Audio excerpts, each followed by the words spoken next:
झालेल्या अवकाळी पावसामुळे मुंबईला मोठा तडाखा बसला। घाटकोपरमध्ये वादळी वाऱ्यामुळे एका पेट्रोल पंपवर महाकाय होर्डिंग कोसळलं। या दुर्घटनेतल्या मृतांचा आकडा आता 14 वर पोहोचलाय। दरम्यान 31 जणांना डिस्चार्ज देण्यात आलेला आहे। 500 टन वजनाच्या क्रेनच्या सहाय्याने आता मधले 2 गर्डर उचलले जाणार आहेत। त्याखाली काही माणसं अडकली असण्याची शक्यता आहे। एनडीआरएफच्या टीमने या संदर्भातली माहिती दिलेली आहे। सध्या एनडीआरएफच्या 2 टीम्स कार्यरत आहेत।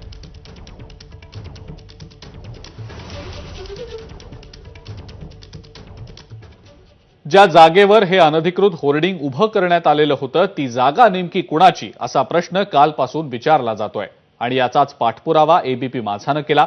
ज्या जागेवर कोणतीही नियम न पाळता अनधिकृत होर्डिंग्स उभी करण्यात आलेली होती ती जागाच मुळात रेल्वे पोलिसांची आहे।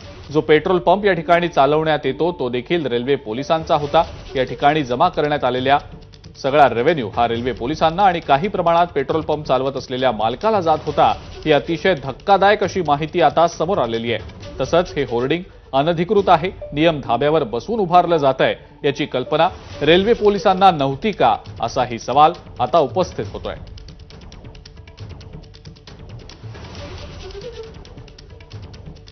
दरम्यान या जागेचा आढावा घेतलाय आमचे प्रतिनिधी अक्षय भाटकर यांनी। घाटकोपरची होर्डिंग पडण्याची दुर्घटना का झाली याची कारण शोधायचा प्रयत्न आपण करतोय।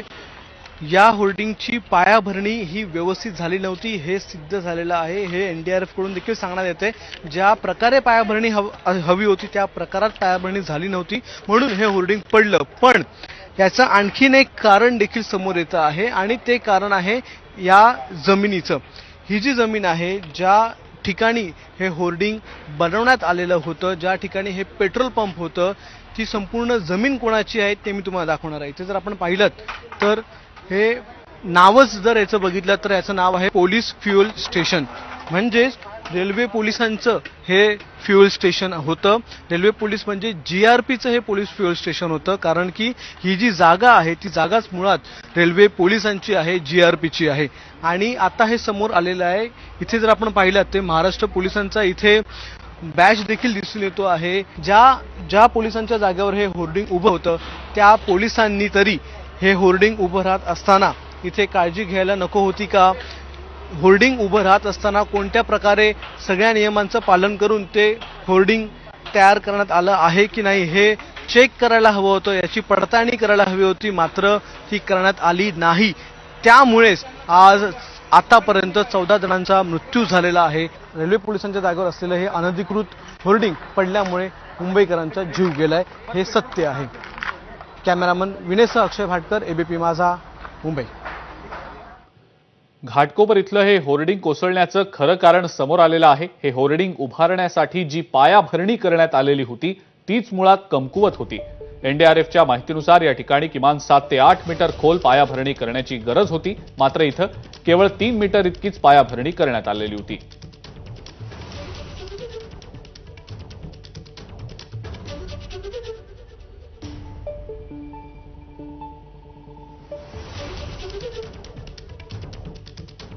घाटकोपर इथल्या दुर्घटनेमध्ये 14 जणांचा नाहक मृत्यू झालेला आहे। खरं म्हणजे आपण याला खून बोलू शकतो कारण की ज्या प्रकारे या ठिकाणी दुर्लक्ष केले गेलेलं आहे हे स्ट्रक्चर उभारताना ते कारण समोर आलेलं आहे। आणि हे स्ट्रक्चर का पडलं, हे होर्डिंग का पडलं त्याचं कारण आता समोर आलेलं आहे। एनडीआरएफच्याच काही सूत्रांनी आपल्याला ही माहिती दिलेली आहे। तर हे का पडलं ते मी तुम्हाला एक्सप्लेन करतो।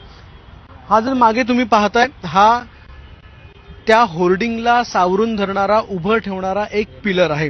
आता हा जो पिलर आहे त्या पिलरमध्ये कोणत्या प्रकारचं कॉन्क्रीट भरलं जावं, त्याचा पाया कशा प्रकारे भरला जावा, किती खोल तो असावा, किती मजबूत तो असावा याच्या काही पॅरामीटर्स आहेत।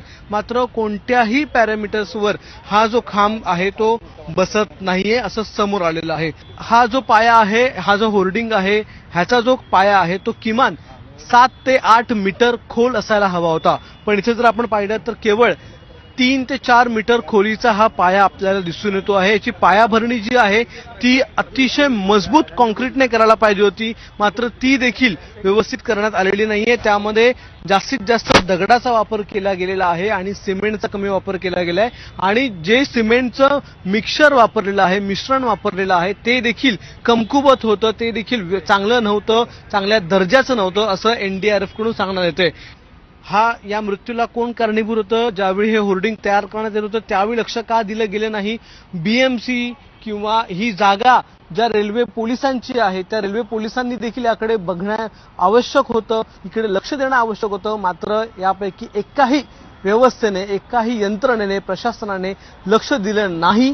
त्यावेळी लक्ष दिलं नाही ज्याच्यामुळे आज इतक्या लोकांचा मृत्यू झाला, इतक्या लोकांना याचा त्रास सहन करावा लागला. त्यामुळे हे खरं कारण आपण ABP माझावर हे समोर आणतोय की पायाभरणी व्यवस्थित झाली नव्हती, म्हणून हे होर्डिंग खाली पडलं, ज्यामध्ये आतापर्यंत 14 जणांचा मृत्यू झालाय.